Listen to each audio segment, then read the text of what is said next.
ব্ৰহ্মপুত্ৰৰ কাষত আছোঁ আৰু ব্ৰহ্মপুত্ৰৰ প্ৰবল গৰাখহনীয়া চলি আছে।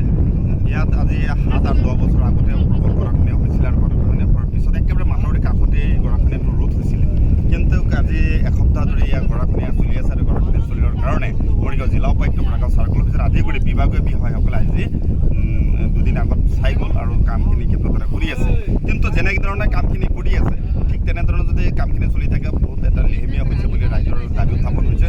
আমি এটা অনুৰোধ কৰিম যে যিখিনি ঠাইত গৰাখহনীয়া চলি আছে এই ঠাইখিনি যদি এনেকৈ গৰাখহনীয়া চলি থাকে, যদি মাথাউৰিখন গুচি যায় তেতিয়াহ'লে বুঢ়াগাঁৱত কিন্তু মহা ফলহীনকাৰী সৃষ্টি হ'ব আৰু বুঢ়াগাঁৱৰ ৰাইজ কিন্তু শান্তি থাকিব নোৱাৰিব, সা সম্পত্তি ৰক্ষা কৰিব নোৱাৰিব।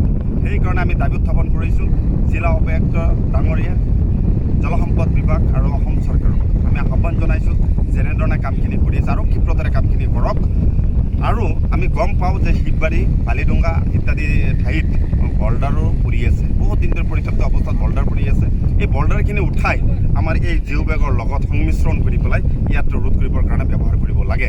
কাৰণ এই বল্ডাৰখিনি বহুত দিন ধৰি পৰিত্যক্ত অৱস্থাত পৰি আছে। শিৱবাৰী মন্দিৰৰ বেক চাইডত আছে আৰু বালিডুংগাতো মই কিছু বল্ডাৰ আমি দেখা পাইছোঁ আৰু বিভিন্ন ঠাইত আছে।